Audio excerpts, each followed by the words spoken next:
اعوذ باللہ من الشیطان الرجیم بسم اللہ الرحمن الرحیم من ہمزہ ونفخہ ونفسہ۔ محترم سامعین کرام، السلام علیکم ورحمۃ اللہ وبرکاتہ۔ ہم لوگ چونکہ قرآن کے سائنس کر رہے ہیں اور قرآن کے سائنس میں ہم لوگوں نے سب سے پہلے پڑی حرکات کی ہیں اور پڑی حرکات کی ڈیفینیشن بہت کلیئر انداز میں کی ہے۔ اس کے بعد ہم لوگوں نے پڑی حرکات کی جو زبر کی تختی ہے اس کو کیا ہے اور زبر کی مشق کو کیا ہے۔ تو آج ہم لوگ زیر کی تختی کریں گے اور دیکھیں گے کہ زیر کی آواز کیا ہے، زیر کی ادائیگی کیا ہے اور قرآن میں زیر کو کیسے پڑھا جاتا ہے۔ آئیے اپنا لیسن جو ہے آج کا شروع کرتے ہیں۔ سب سے پہلے آئیے ہم یہاں پر زیر کی ڈیفینیشن دیکھ لیتے ہیں کیا ہے۔ حرف کے نیچے ٹیڑھی سی لکیر کو زیر کہتے ہیں۔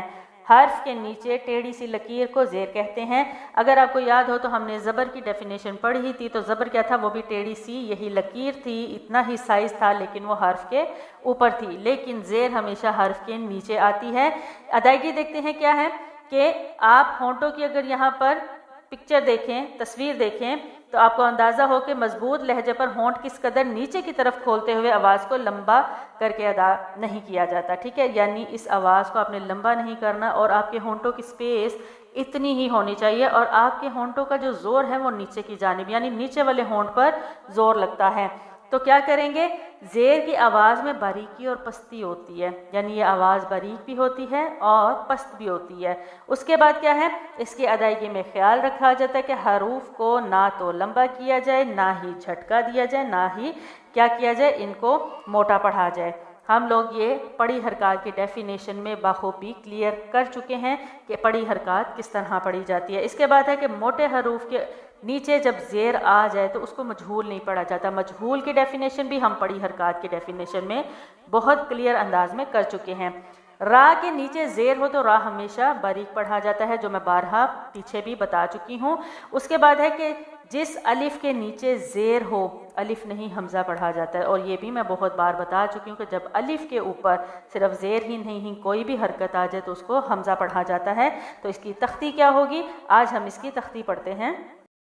اب یہاں بھی آپ نے کیا کرنا ہے کہ حروف کو بالکل تسلی سے ادا کرنا ہے اور زیر کو نہ مجہول کرنا ہے، نہ لمبا کرنا ہے اور نہ جھٹکا دینا ہے۔ تو ادائیگی کیا ہے؟ با زیر بی، بی، با زیر بی۔ اب یہ آواز جو ہے وہ پستی کے ساتھ بھی ہے اور باریک بھی ہے۔ با زیر بی، اس کو آپ نے بی نہیں کرنا، یہ جھٹکا ہے، بی نہیں کرنا، یہ لمبا ہے، اور بے نہیں پڑھنا کیونکہ یہ مجہول ہے۔ تو صحیح معروف طریقہ، صحیح طریقہ کیا ہے؟ با زیر بی، تا زیر تی، فا زیر سی، جیم زیر جی، حا زیر حی، خا زیر خی، دال زیر دی، زال زیر دی، را زیر ری۔ یہاں پر میں نے را کو باریک پڑھا ہے کیونکہ را کے نیچے زیر ہے۔ را زیر ری، زا زیر زی، سین زیر سی، شین زیر شی، صاد زیر صی، ضاد زیر غی۔ اس کی آواز اور اس کی زیر جو ہے وہ موٹی آواز کے ساتھ ادا کی جائے گی، لیکن ان کو صرف کیا کرنا ہے؟ مجہول نہیں کرنا، آواز ان کی موٹی ہی ادا ہوگی۔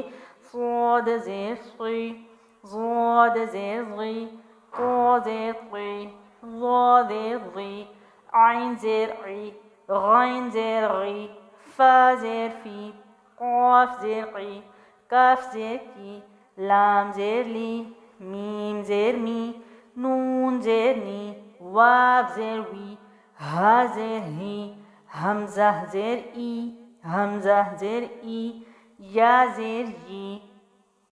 اسی طرح اب ہم زیر کی جو ہے وہ مشق بھی دیکھ لیتے ہیں کہ جب یہ حروف ملا کے پڑھے جاتے ہیں تو کس طریقے سے پڑھے جاتے ہیں۔ حمزہ زیر ای، با زیر بی، لام زیر لی، جلدی چھوڑ دیا میں نے۔ اب ان کو ملانا ہے، ان کی یعنی آواز کو ملانا ہے، اور آواز کیا ہے؟ ای بی لی، ای بی لی، ای بل۔ اب یہاں میں نے وقف کیا، لام کی زیر کو ختم کیا، اوپر جزم لگا تو با کو لام سے ملا کے پڑھا، ای بی لی، ای بل۔ وقف میں آواز بدل گئی، ای بل۔ ہمیشہ یاد رکھیں وقف میں کبھی بھی حرف ختم نہیں ہوتا، سائن چینج ہوتے ہیں، حرکات چینج ہوتی ہیں، یا ختم ہو جاتی ہیں یا ان کو چینج کیا جاتا ہے۔ موسٹلی حرکات پر جزم ہی لگائی جاتی ہے، یعنی حرکات کو ختم کیا جاتا ہے۔ تو کیا بنا؟ ای بی لی، ای بل۔ یا زبر یا، لام زیر لی، جیم زبر جا،